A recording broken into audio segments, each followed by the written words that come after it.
This Coast to Coast Entertainment Network program is brought to you by Beside Me Bracelets. Our bracelets are handmade for any occasion. Use the promo code Coast to Coast for 15% off. Visit their website at besideme.com. Suzanne's Paparazzi Jewelry. With 24-hour shopping available, use the code 160920 and show her some love, like she showed us. Reaper Apparel Company, a commitment to live your most authentic way every single day. Visit reaperapparelco.com for more information and a look at all of their apparel offerings. And by Good Day Embroidery, your local source for custom embroidery, screen printing, and more. Log on to gooddayembroidery.com for more information.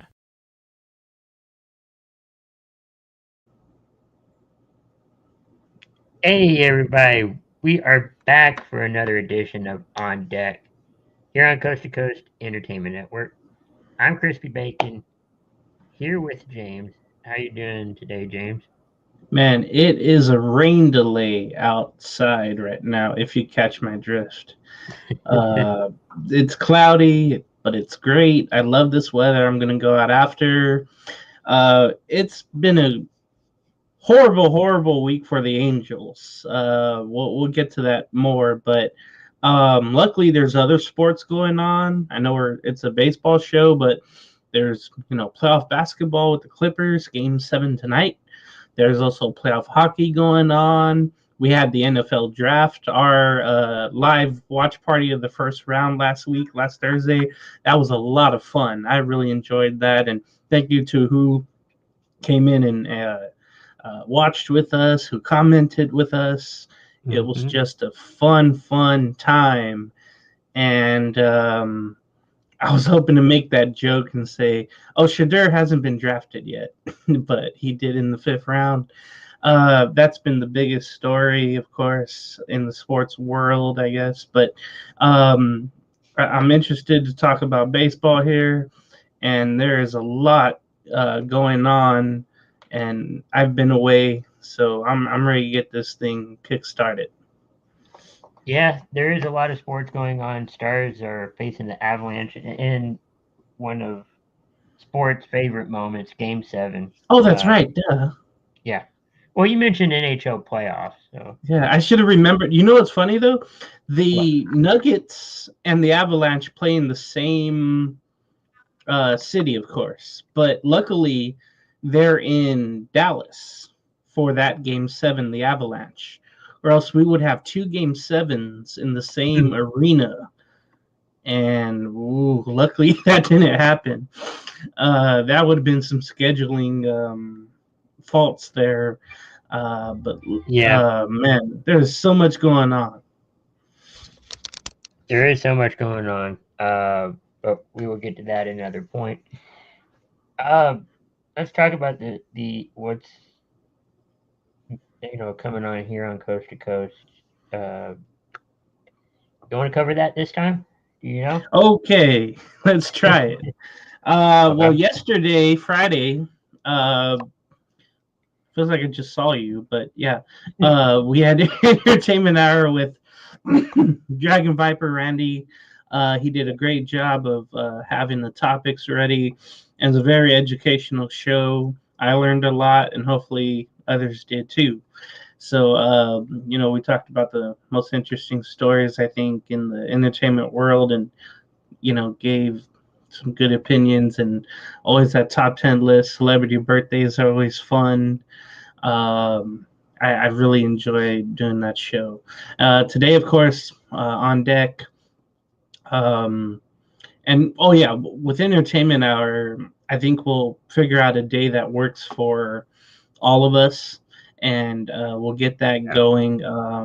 Maybe next week we'll try to figure it out, get us all back on the same page on that. So look out for that. Sunday is Between the Ropes with you. Dragon Viper, I think, will be coming on. I think more often now, I want to say. I think you guys mentioned. Yeah. What was it? Monday, it would be C2C at night. Callan, that was very. I think his schedule is very busy. But wouldn't it be a thing that he's not working and we do the show on Monday? That would be something. He or I should say we, but he comes up with the topics, but we cover literally what's going on in the sports world. And again, this is a busy time of year. You have, again, all the sports like I mentioned. Let's see, Tuesday or Wednesday is what was it called? Rankum, I want to say. Yeah. And also, do we have the interview with the St. Paul? Yeah, the Big head B coach. I think this Wednesday. this Wednesday. So look out for that. The coach of I forget who it is, but the St. Paul. St. Paul Bears. That's what I was thinking. Yeah. And then would be cool too. I think maybe we'll talk about this off air, but once the playoffs end, we can have press row for Callan's show on some Thursdays when he's not busy. But some days, maybe after all the sports playoffs are over, we'll have like a variety show. It's almost like a Kicking It, but we'll probably call it something else. But we'll have like funny videos, interesting topics, like you brought up yesterday with the 100 men without weapons against one silverback gorilla. I think that'd probably be the first thing we'll talk about. But that's been the whole thing on X and wherever. That's just taken over the world, and I don't recommend someone try to jump over a railing at a zoo and try to fight an animal. Don't do that. So that's everything I think on Coast to Coast Entertainment or Entertainment Network. I think. Yeah, you're good. The schedule. Yep. Mm-hmm. And just make sure you follow, like, subscribe to the whole network here. Comment on our YouTube channel. Comments Facebook as well. Leave the 5 stars. Just share and like with everyone you know and get this going here. All right. Let's do team reports. Oh yes. We'll start with you because you God. said your Angels were not doing there's too a well. there's a reason why I have this shirt on today. You see here it says sell the team Artie. That's Artie Moreno. I work on Halos in the Infield, and you could see the logo there. But selling these shirts and basically want the team sold, and there's so many reasons why. I think you can go through that. The Angels haven't won in a week, so if you think your week has been bad, think of my team and everybody else's who's an Angel fan, of how bad the week has gone. I do want to start off from where it probably started, and I just didn't realize this until now, really. But the Angels had a ridiculous travel schedule. It started late last week, where they got swept by the Twins. They played a night game in Anaheim on Thursday, and then they had to go all the way. I'm sorry. This is before, but they had to play a night game at home against the Pirates in California. Then they had to travel to Minnesota to play the next night. And usually you get a day in between, or you get a day game so you could leave earlier and get to wherever you're going. But instead, because they thought Paul Skeens was going to pitch, the great pitcher for the Pirates, MLB forced him to move his Yeah. start against the Dodgers instead of the Angels. So ever since then, the Angels haven't won since last Thursday against Pittsburgh. I think it's a reason why the Angels have so many injuries. They just do not travel correctly. But that's something I had to bring up thinking about it, because former players have come out to talk about that, and it's just been crazy. So, okay, let's go back to a week ago. The Angels do have a 12-19 record. I could start off with that. And last place, of course, in our division, the AL West. But yeah, they get swept 3 straight. The month of April was just confusing, to say the least. It was a tale of two halves, I think. It's almost like a basketball game. I guess we'll start maybe in the middle of the month, where they were in Houston. And they lost 2 out of 3, and you thought, well, okay, Houston's a playoff team maybe, so maybe it's not that bad. Then the Angels face the Rangers in Arlington, and they get swept out of the building. They come back home. They take 2 out of 3 from the Giants, and then they lose 2 out of 3 against the Pirates. And then they go to Minnesota, like I mentioned, with hardly any rest. Their times for some games were rescheduled earlier too, because of the NBA playoffs in Minneapolis, so that also was a factor. They get swept in with Minnesota. They play 2 games in Seattle and get swept earlier this week. And now they come home and lose 2 of the first games against the Tigers, 10-4 and 9-1. And Chris, the way that the game went yesterday, and we talked about this after we did Entertainment Hour, was the Angels were tied with the Tigers, top of the 9th, 1-1.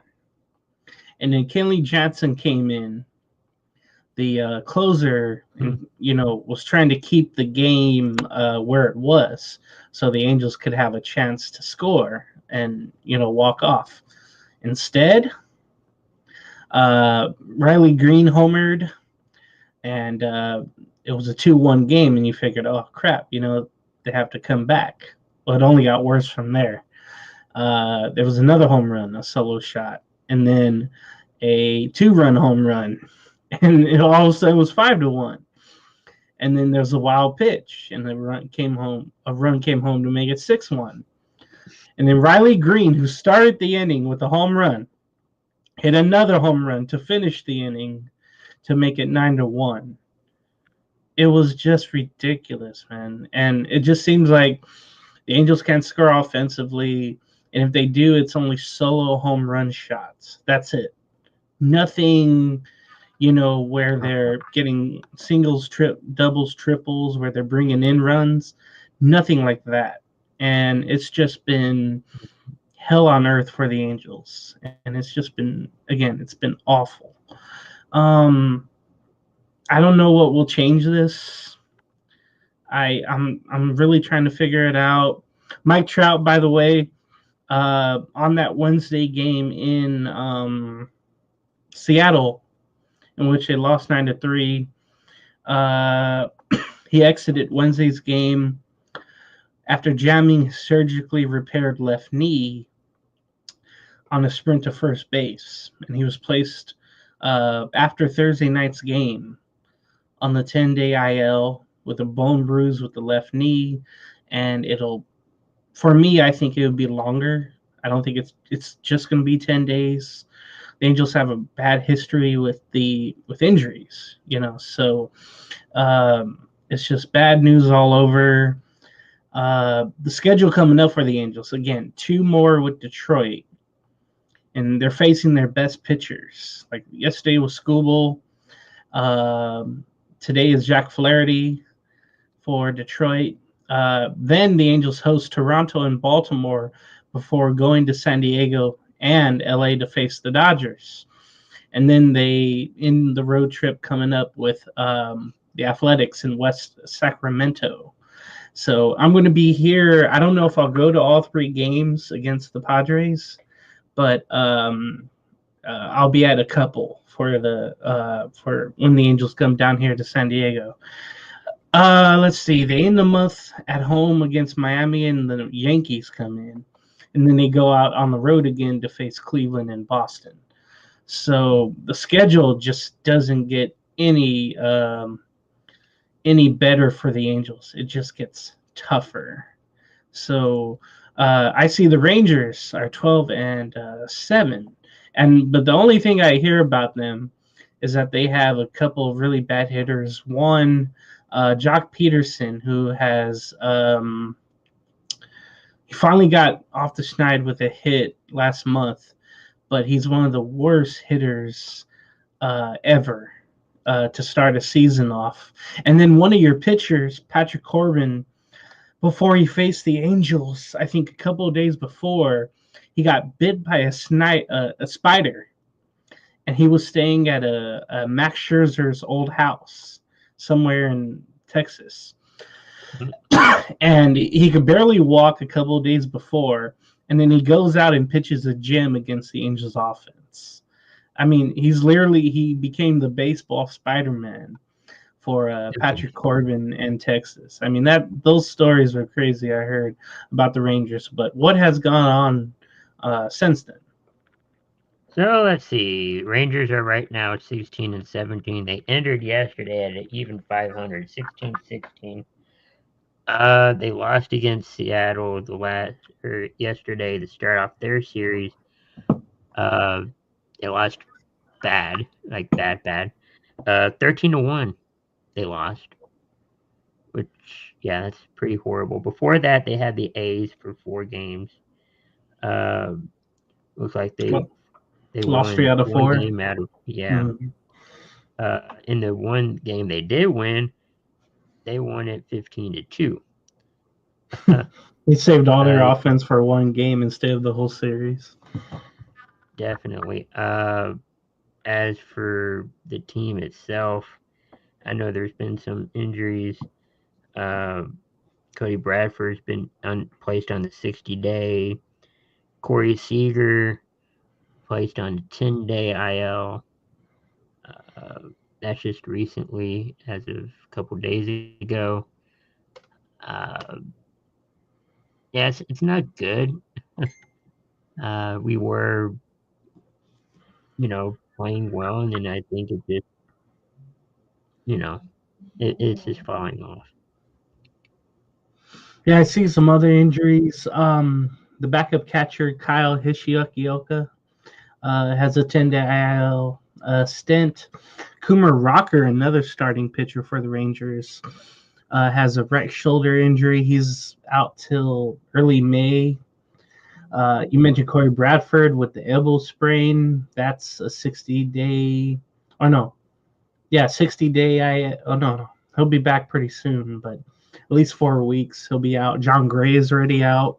Maybe he'll be back in June. So your rotation, there's a lot of good names and a lot of young names, but a lot of them are injured.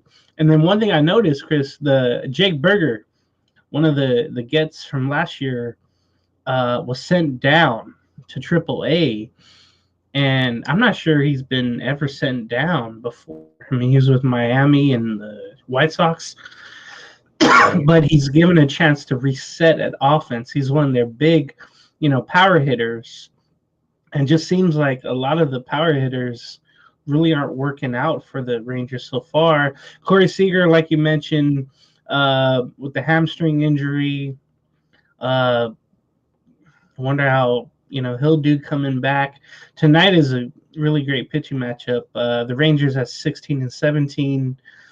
Seattle there against Texas is first place, 19-12.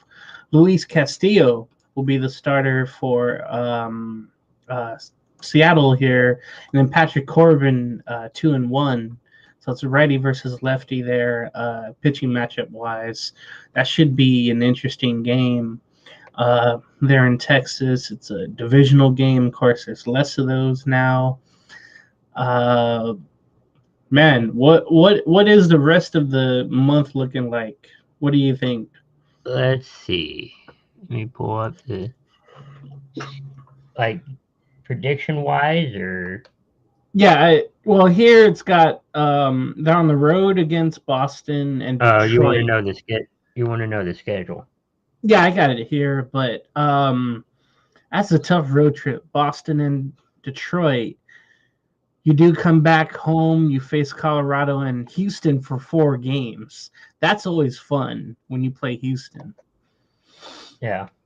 And then you go back on the road to face the Yankees and the White Sox before you play Toronto and St. Louis to end the month on a homestand. So you have winnable games here, especially later on in the month. The thing is, though, the health is just key in this month of May already. You don't want to get any further down in this division, or if you have a chance at a wild card, you don't want to lose that as well. It seems like for Texas. Right. Yeah, that's not good. Hopefully things get better though. I think they will. But what do you think? Well, yeah, I just got to see who comes back. It's going to be interesting to see that because, the pitching can only do so much, but they've been handicapped by that as well. We'll see, if that happens there.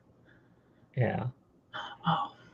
Oh yeah, the what's the name? Riley Green, not Riley Green. Riley Green, excuse me. The guy who hit 2 home runs in 1 inning. He's the first to ever do it in the 9th inning against the Angels yesterday. Just a little more salt to put on the wound there. Ugh. Yeah, that's definitely not good. Throw that away. Any other news? Oh yeah, so throughout the week, there's been so much going on. I could talk about, things from like a month ago, but I won't. I do want to mention this on Tuesday. Jose Altuve and his transition from second base to left field this year. He's asked to lead to get out of the leadoff spot, especially on at home games. Out of the Astro lineup, out of the leadoff spot, because he says he needs more time to get to the dugout from left field.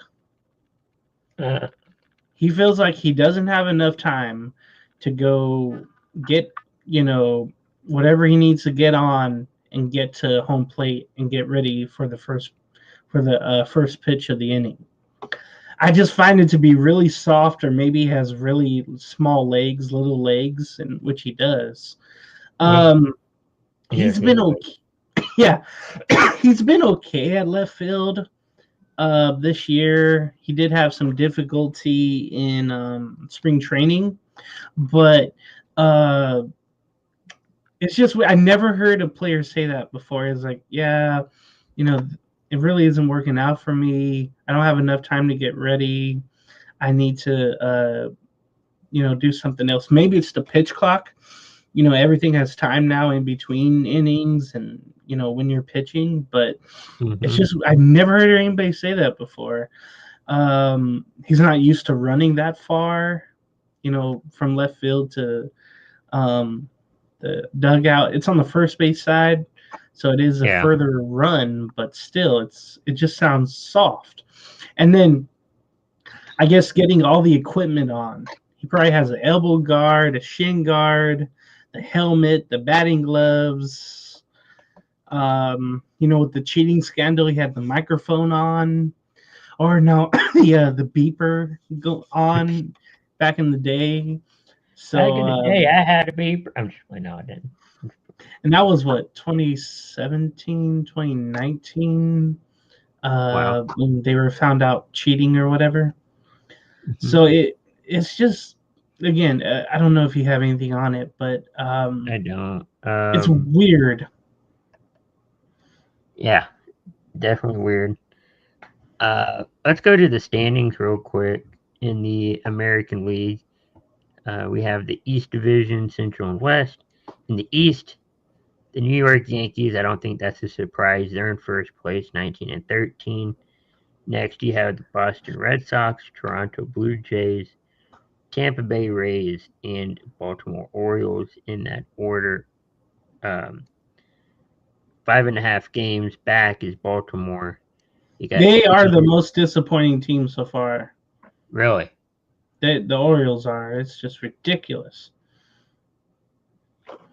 That's definitely not good. Right now, the Rays and Yankees are playing right now, I guess, on um, Amazon. Mm-hmm. And but no big surprise there about the New York Yankees. In the Central, you have Detroit in first, followed by Cleveland, Kansas City, Minnesota, and the Chicago White Sox. I mean, Uh, take a look at the Detroit's White Sox 21-4. record is just bad to start off a year, even 90. though it's not as bad as last year. But Minnesota hasn't picked it up. Nobody goes to their games. It's been really bad.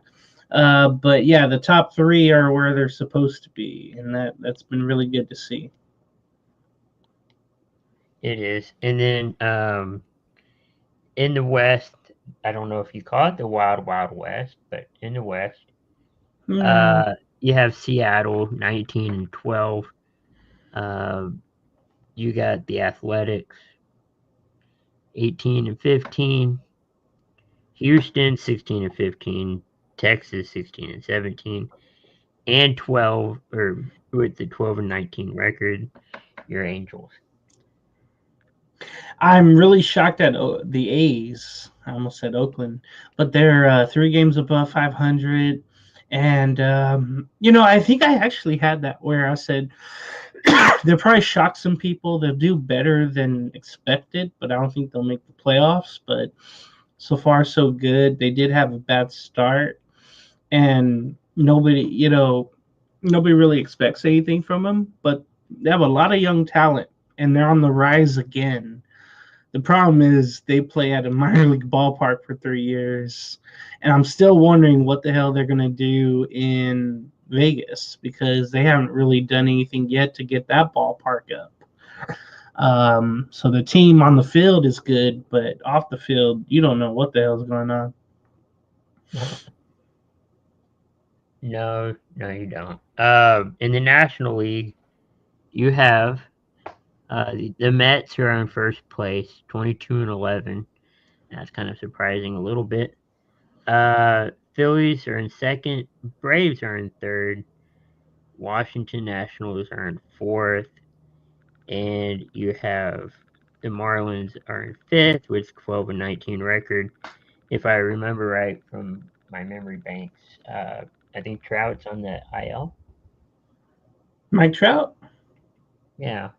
Yeah, for the Angels, he is. Oh The yeah. Braves, though, they're having a bunch of issues with injuries. There was a thing where the star player called out the team for not disciplining a player, but then he got disciplined a while back. So they're in shambles, plus they're injured. Mets are, yeah, there's kind of a surprise. They're feeling the good vibes right now. I had Philly winning the division, but so far the Mets are doing well. And I guess it's a good thing when you sign someone for, 700 million. You better hope that they produce. And he's been okay, but he's Juan Soto. We're talking about. He is still a shady, shady outfielder to the point where you can't trust him out in right field. Uh-oh. That's definitely not good. Mm-mm. Um, in the Central, after what losing 2 games at the start of the season, the Cubs Oh are yeah, yeah, yeah. The Cubs are surprisingly they're in first place. 20-13 is their record. Cincinnati Reds not far back with 2 games back from first place. 18-15 is their record. Milwaukee's in third, just steady strong at 4 games back. St. Louis Cardinals, and then you got the Pittsburgh Pirates and Paul Skeens. Ugh, that's all you know about them. If you're An outsider. a casual fan of baseball, it's like, oh, they got Paul Skeens, but the whole thing on X or wherever, the popular opinion is like, man, trade him, get him out of prison, get him out of jail. Where would he go though? Well, the thing is, everybody compares him to Garrett Cole, right? So remember, he was traded to Houston, and he ended up signing a free agent deal with the Yankees, and he's out the whole season and next season, or part of next season with the Yankees. But everybody knows that the Pirates never keep players; they end up just trading them away or not re-signing them. But dude is only 1 year in, and already people are like, man, get him out of there. They had this long bobblehead line for him. This was, I think, last weekend or 2 weekends ago against the Dodgers. And how the ballpark is, it's right by the river, and there's a bridge that people walk on. It's called the Roberto Clemente Bridge. And they had people lined up all the way across the bridge to the city for the bobblehead before you get into the gates. And then he pitched that day, and the offense gave him nothing. He lost 3-0, and he was more pissed about the game than happy about the fans showing up like they did. That's the only time they show up is when Skeens is pitching, and it's just crazy like that. I do want to mention what happened on Wednesday. If you've seen this, if you saw what happened, a 22-year-old fan named Kevin Markwood fell from the 21-foot high wall. I was going to send the video, but I do not want to get stricken down or wherever. But he tumbled and flipped and fell. He fractured his skull. I think he had a vertebrae issue as well. Fractured vertebrae. He is currently still in critical condition. It happened August 30th. There's been a GoFundMe page. I think you just type in his name, Kevin Markwood. But man, it was just a scary sight from what I saw. The game didn't cover it because there was action going on. There was a double hit by McCutchen. I don't know if they brought in a run or not, but all the players after noticed it, especially the ones from the dugout. They started pointing, and what was great, the Cubs trainers got out there first because they were the closest dugout was there, and then the first responders got out there to cart him off, carry him off the field. He was with his girlfriend and another friend, and the friend went down the high wall, and I hate to say it in this way, but it was literally like Mario whatever, where they go down a level or whatever. The friend literally goes down to the next wall and then jumps over and into the field to check how his friend is doing. He calls his family. The girlfriend's probably in shambles. It was just a horrific scene. The players on both sides were just, stricken by it, praying and kneeling and hoping everything, hoping he's okay. He, again, like I mentioned, he's in critical condition. And the unfortunate part, Chris, it reminded me of the 2 times that fans fell from a railing at the old ballpark in Arlington, with the Rangers. And now you look at the new ballpark for the Rangers; they have higher railings. Just in case somebody leans over. But the 2 times, remember the firefighter who died trying to catch a Josh Hamilton throw-up ball, and he fell down this alleyway that the pitchers used to get to the bullpen, but it wasn't covered. Right. So he fell right on his head, I think, and died. And there's a statue out there outside of the old ballpark. And then there was one either before or after down the right field line where somebody fell over and fell into the crowd down on the first base side. So, and then there was a time on YouTube I've seen at a Cincinnati Reds game, I think it was late 70s, there was a fan, and luckily he got himself back up into the crowd, but he was like hanging off a cliff, so to speak. He was hanging on the bar, but he was real muscled up, so he was able to climb back on and in, but he was going after a foul ball. But the way that the railing was, it was literally like this, and the person is here. Like they didn't know, they didn't care about that in the 60s or whatever, 70s. So literally the guy somehow, stayed on. And they reminded me of 2 incidents, one at the same ballpark with the Reds and one in San Francisco, where a fan, and this was the time where, football and baseball shared stadiums. So the football seats in the outfield were taken out for the outfield. So they had these second deck, seats that hung over. And I remember 2 fans probably reaching over for home runs and falling. And it's just a reminder, like, that's why first responders are there. And then that's why, you have to really watch what you're doing.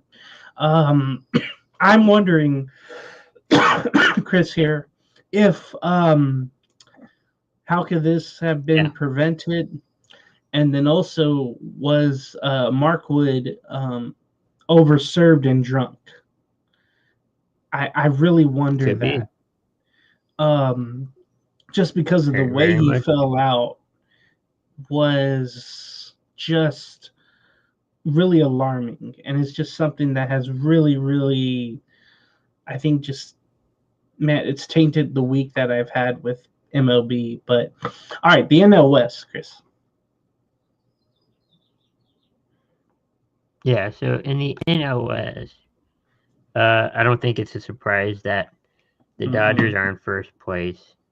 Not by much, though. They're 22-10. Closely behind is the Padres, San Diego Padres. They're 20-11, 1.5 games back. The Giants are 20-13. You got the Diamondbacks are 17-15, just 5 games back. But the largest, I guess, margin of games back would be the Colorado Rockies at 6-26. They're 16 games back. Already. I don't think that's a surprise, but what's your thoughts? Man, I'll just start with the bottom. They might do what the White Sox did last year and lose 120 games. I know I think I talked about it where Colorado, the owner doesn't like to spend.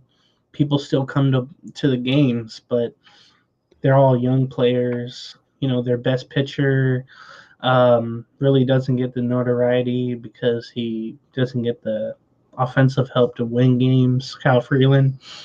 And, man, it's just really, if you're a Rockies fan, it's just really, really bad times. Where, they can get the worst record ever, or at least in modern time, like the White Sox did. And already 16 games out after, a month and a half.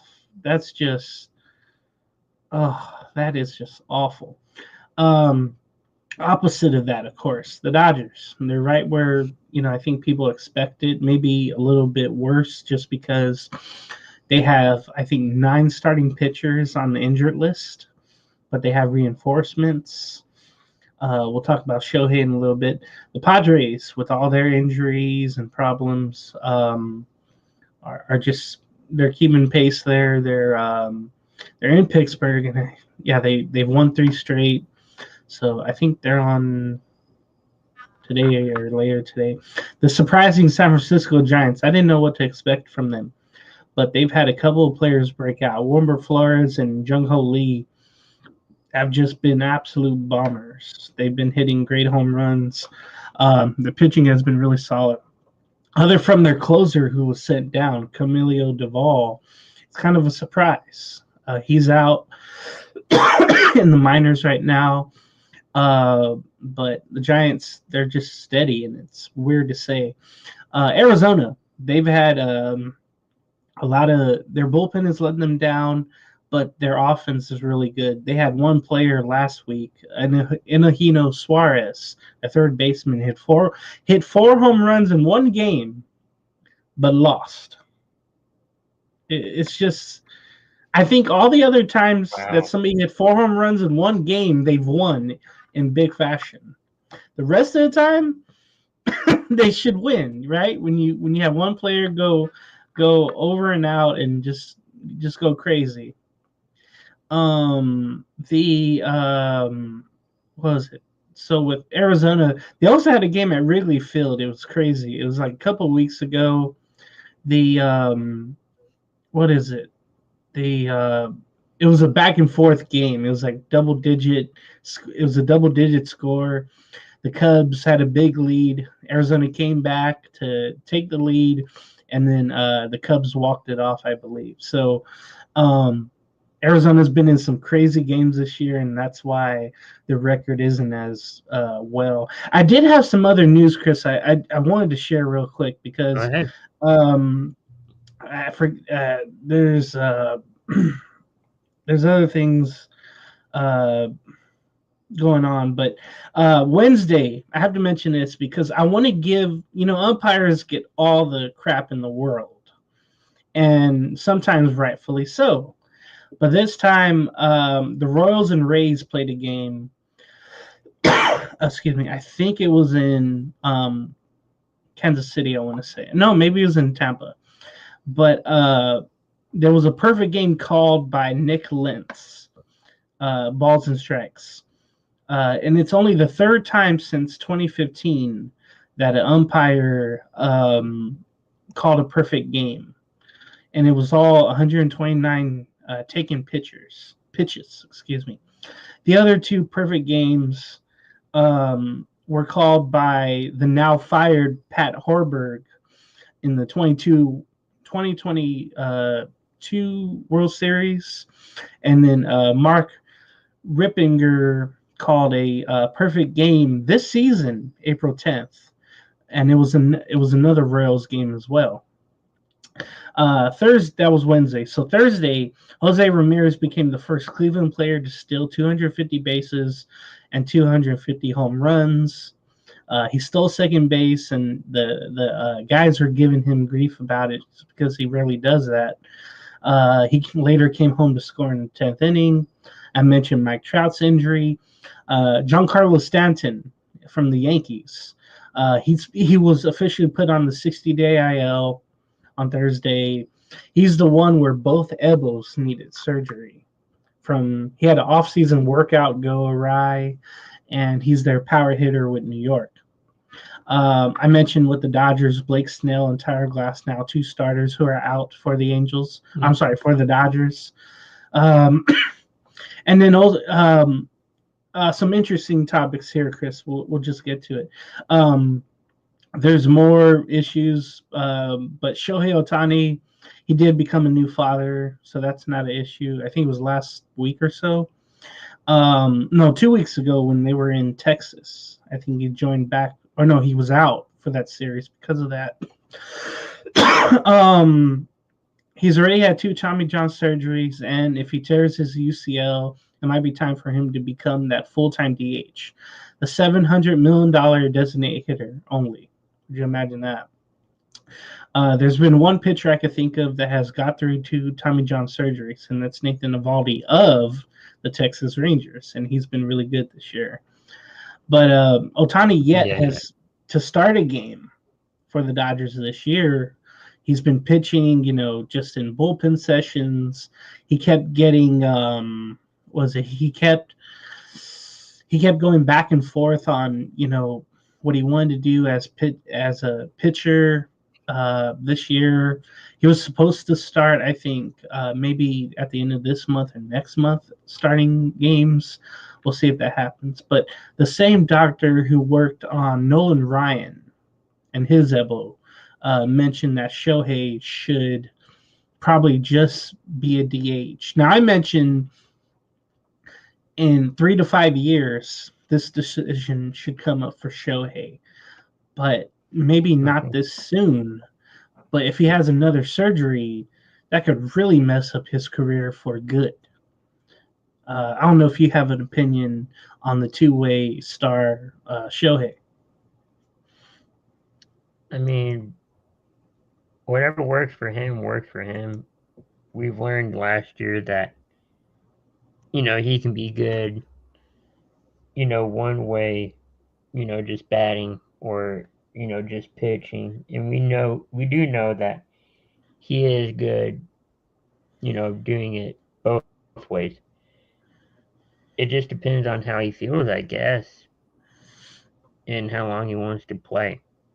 If he wants to play for a long time, I think he should just choose what he wants to do, either, pitching or batting. But it's totally, his decision. The safest would be just to be the DH. Don't have to play the field. Don't have to throw it ever again. But the money would be crazy, especially, the deferred money back later on in the contract.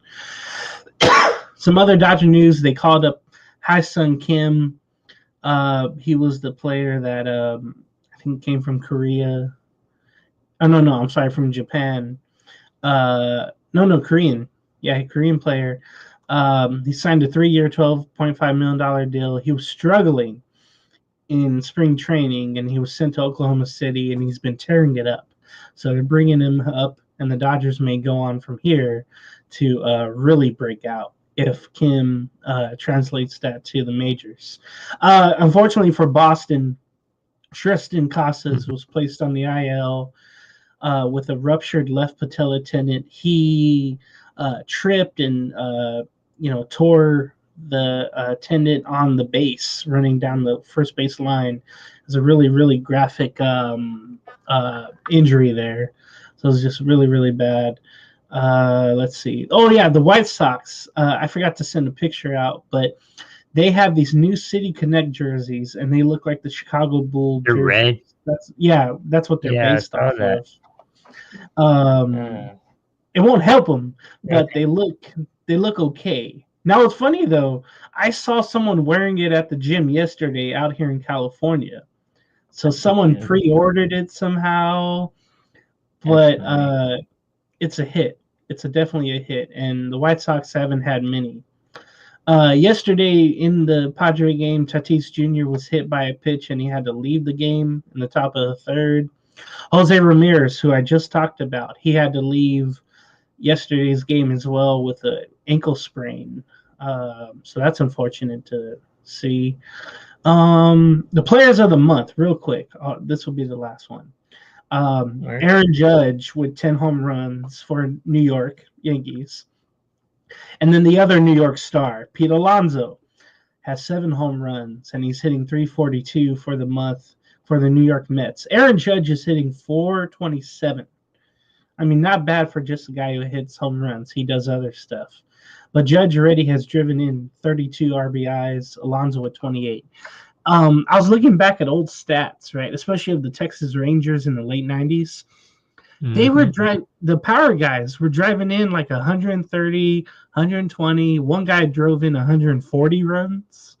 I wish we could get back to that, where people get on base and you just drive them home if you're the big boss. We need to get back to that as a baseball society. It's been crazy. Pitchers of the month, another New York Yankee, Max Fried. He's been really, really good. He had a no-hitter taken from him by official scorer in Tampa, but he has a 1.19 ERA in this month, or in the season so far. For the Dodgers, Yoshinobu Yamamoto has a 1.06 ERA. He struck out 43 batters for the Dodgers. Relievers of the month, keep it out here in the West Coast. They're both closers. Andres Munoz has 11 saves so far for Seattle. And the reason why they're winning games, as you mentioned, they're in first place. Robert Suarez of San Diego has 12 saves. And Munoz has yet to give up anything. And Suarez has a 0.64 ERA. The rookies of the month, and these are two guys I'm really looking at. One guy, of course, Kristen Campbell, who already signed an extension with Boston. Their second baseman of the future. He has 4 home runs. He's hitting over 300. He's driven in 12 runs. For the New York Mets, in a big trade, I think it was a couple years ago, they got Acuna's brother. I can't remember who it was from, but Luis Angel Acuna has been really good for the New York Mets so far this year. So that's been Walker Buehler, by the way, injured for the Red Sox. He's one of their starters. So that's been unfortunate. Oh, real quick, I wanted to ask you, you know how we have all these bad teams, you know, the Rockies, the Angels, the Marlins, the Pirates, and they'll never make the playoffs. They'll never do it. And I was mentioning the NBA with the Bulls earlier, but should MLB have an in-season tournament like the NBA does? It'll give those teams something to win, and maybe it'll help the fan support, but I'm not sure. What do you think? I don't think no, I don't think so. I think you'll see, you won't have that competition, I don't think. You'll probably see a lot of the relievers and stuff play, all of your backups maybe. So that way they don't get hurt for the real games. I mean, it's kind of real games, but I don't know. I don't think it should happen. And then one more note I have to mention, Bobby Witt Jr., he's my MVP pick. His hitting streak finally ended. It was at 22, I want to say. Mm-hmm. But he's one of those guys, if it wasn't for Aaron Judge, he would be winning the MVPs for the Royals. But yeah, I have to mention he was doing so well. But the great part is that he can start off a new one today against Baltimore. Hey, hopefully the streak can start up again. Be active again and all that. I got some reels you sent me. Yeah, there's a couple of other pictures in there as well. Yeah. Some fun things. I'm going in order here. Oh, yeah, so this one happened, I think, yesterday. And look at the two teams playing. The Marlins and the A's, who I just mentioned, should have an in-season tournament games just to get their crowd going. Now, this was an unfortunate play for the first baseman. 2 balls and 1 strike is the clue. Oh, here we go. If I can get this down. Ball to shortstop. Xavier Edwards cross up the plate off a bounce, and it's pushed away. Matt Mervis. Seth Brown scores, and now Luis Urias is calling a trainer out to check on Mervis. Has been deadened. Now I don't know if you can see what happened. Grounder to short, and you can see it. Throw. Oh my. A hurt your eyes. It hit him in it hit him in a sensitive spot. The ball. Yeah, because I'm going to go ahead and guess that. Yeah. Ole Mervis has failed the cup check here. Oh! He had the face. Would suggest that. Ouch! Down, population, you, bro. Yeah, that was just awful for the men, especially. That's just definitely awful right. to feel.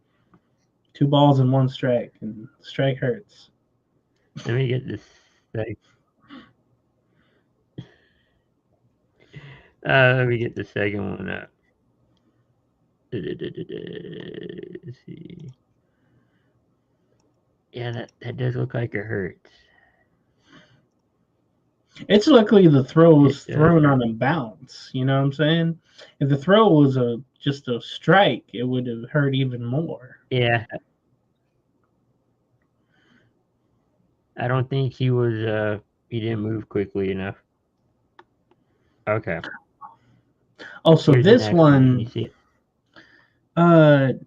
No, I think you have to bring it up to the middle. Oh, I was getting the top, but yeah, I can. Oh yeah. So we have a cameraman, I guess, filling in for someone. Probably go up a little more just to get top. This was the top. It says my first day. Yeah. At my new job, doing the camera for the Carolina Mudcats. How did I do? And this is at the start of it, I guess. Yeah. Again for the Mudcats. Over the video board and left. It's Made's 4th of the year.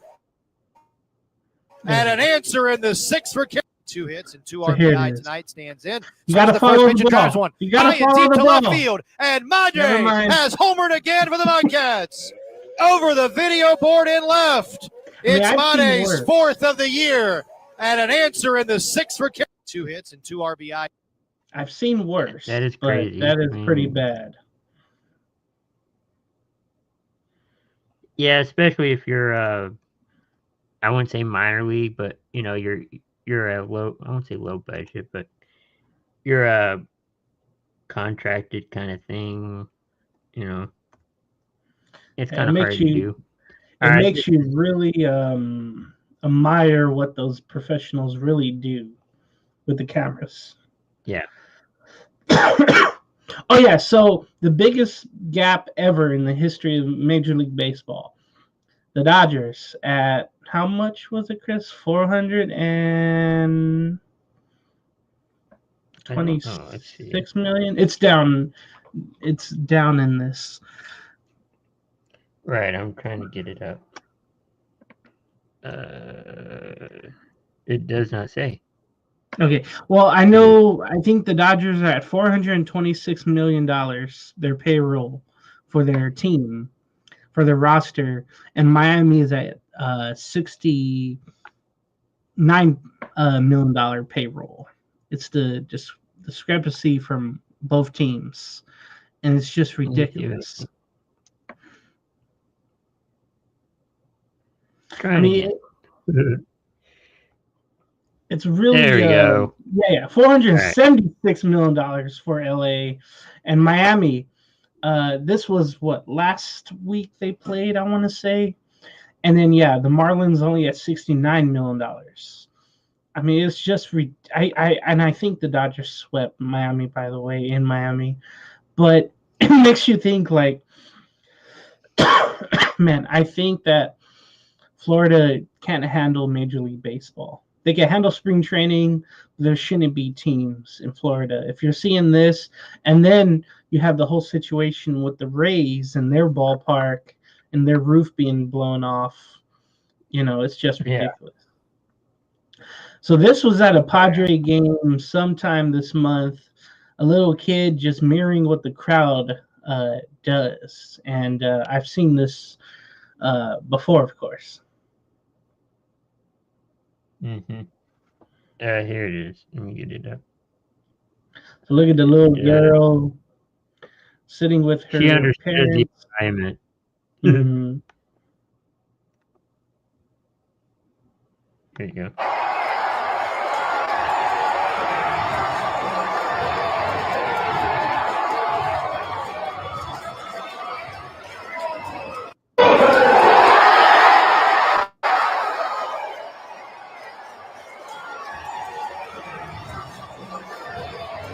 Look at that. She gave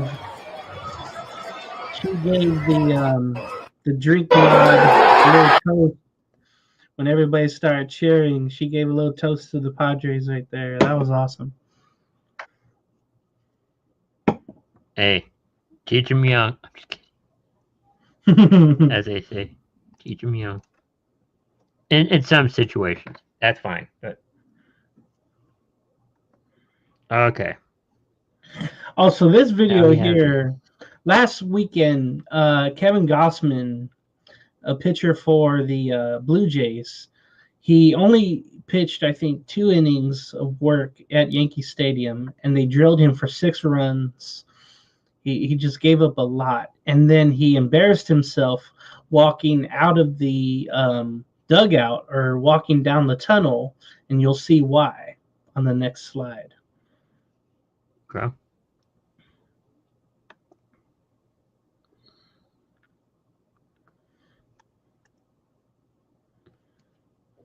My sound doesn't want to come on half the time. Here we go. Who swung at the first pitch of the inning? So there he was yelling at the home plate umpire about his zone. Oh, here we go. That's better. Dominguez. So Who there swung he at the is first yelling. pitch of the inning? Go look at the Gosman's tape still and chirping. you He know walked what? off the mound, and you could tell was not happy with Chris Conroy And all of a behind the sudden he plate. disappears. He goes down So the he's arguing tunnel, with the ump. and I think he trips he and falls stumbles down down. the stairs. It's an unfortunate. Steps. He's okay. Just an unfortunate. Baseball injury. Yeah, but it didn't look like he got injured though. It did, which is odd because you think a moment like this, you know, you're bound to get injured. All right. Next one is from a podcast. You'll probably know. Which I've heard bits and pieces. But Oh, there you go. this one I had to add in. You know, it's This is from part of my unfortunate. take. Oh, it is. I didn't even notice that. But a Rangers fan, it looked like, was trying to figure out if he's going to have a boy or a girl. And the mom, the soon-to-be mom, maybe she is already, throws something that has, you know, the powder in there, either blue or pink. Let's see what the father will have. Well, just by the color of the dress here, I'm thinking the wife wants a girl. Pink.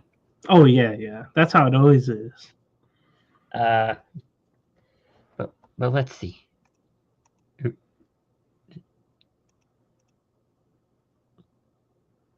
Oh my god.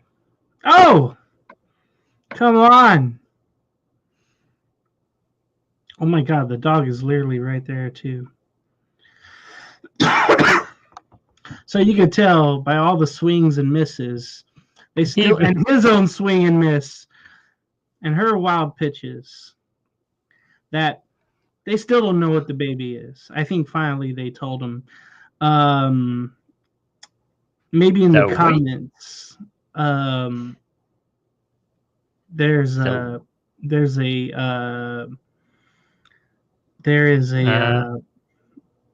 known of what the baby is, but some of the comments are from part of my take. Kid's not coming out a ball player. Another one says she threw a perfect game. Congratulations. Plays ball like a girl. Yeah. He will make a great travel ball coach. Well, I think it's better because the baby is unidentified. For Classic Rangers fan. I resent that. now. Why is he taking pitches? Some of them you couldn't hear.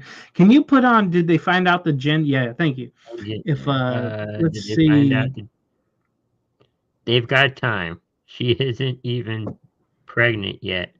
Was it They just 3 months? You find out, I think. I guess.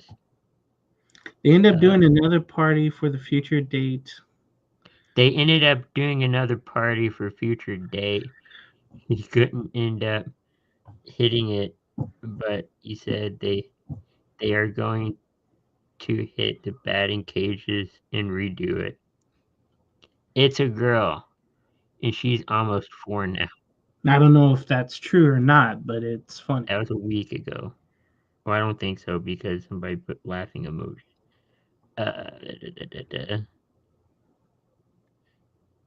Obviously, it's a girl, that one said.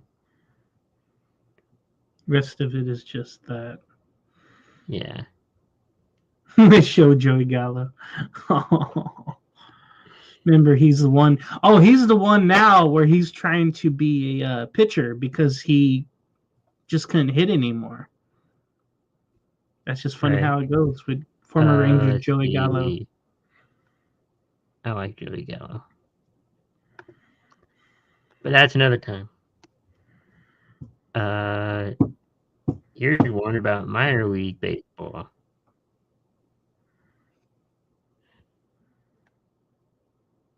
Oh, so here we go. Man, I've never seen it so bad. I've seen where the Cubs have different road jerseys back then and someone had the wrong, number and letters. But this is the wrong color as a pitcher entered the game. I've never seen this before.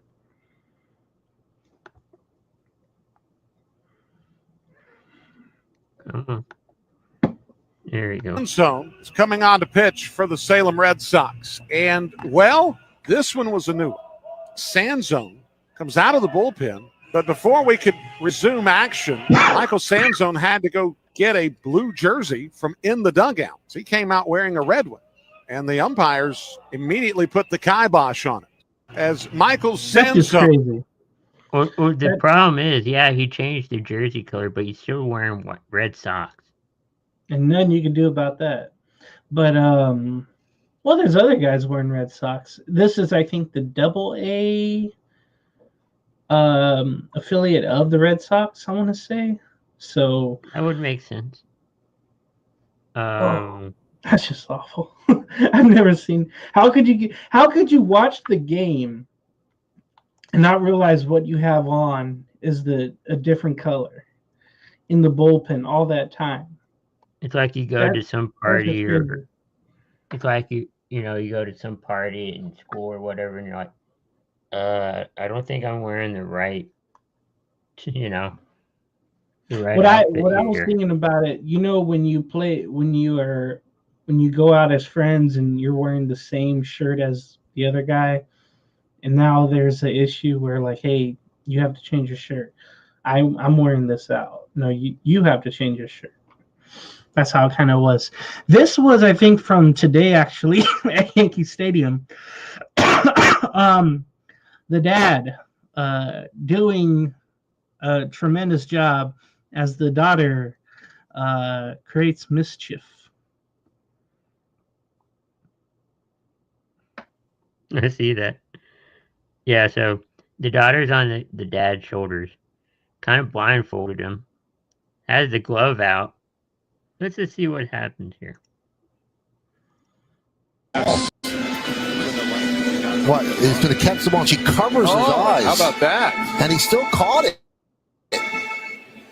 It's dad power right there. Oh. Now, to be fair, I think right What? here, He's going to catch the ball. She covers. you could probably still see. A little bit out of the right eye. Like when it's covered, you could. Yeah. A little bit out of the right eye. That's just my thinking. You kind of know where the ball is in a way. That's a great no-look catch. That's And like you getting think the some ball fans lost will in the sun. Over. Yeah. I think maybe that's if some the of ball people was went higher over. in the air. Yeah. You ever see those catches made by, you know, dads or moms with babies in their arms? It is just crazy when that happens sometimes. Wounded here. It's been over an hour. I guess I'll give my final thoughts. Thank you to the folks who will watch this, and you know, just keep watching all the shows on Coast to Coast Entertainment Network, and we'll see you next time. We'll figure out the schedules for the other shows going on, and lots of sports to be watched. You know, this weekend especially.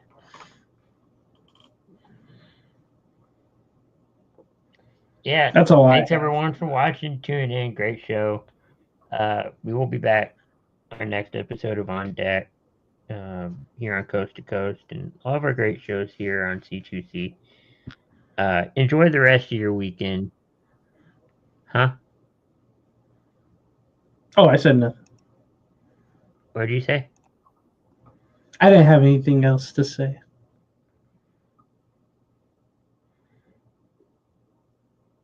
James, what did you say? I have nothing you else. froze for a second. Okay. Thanks everyone for watching. We'll be back next week.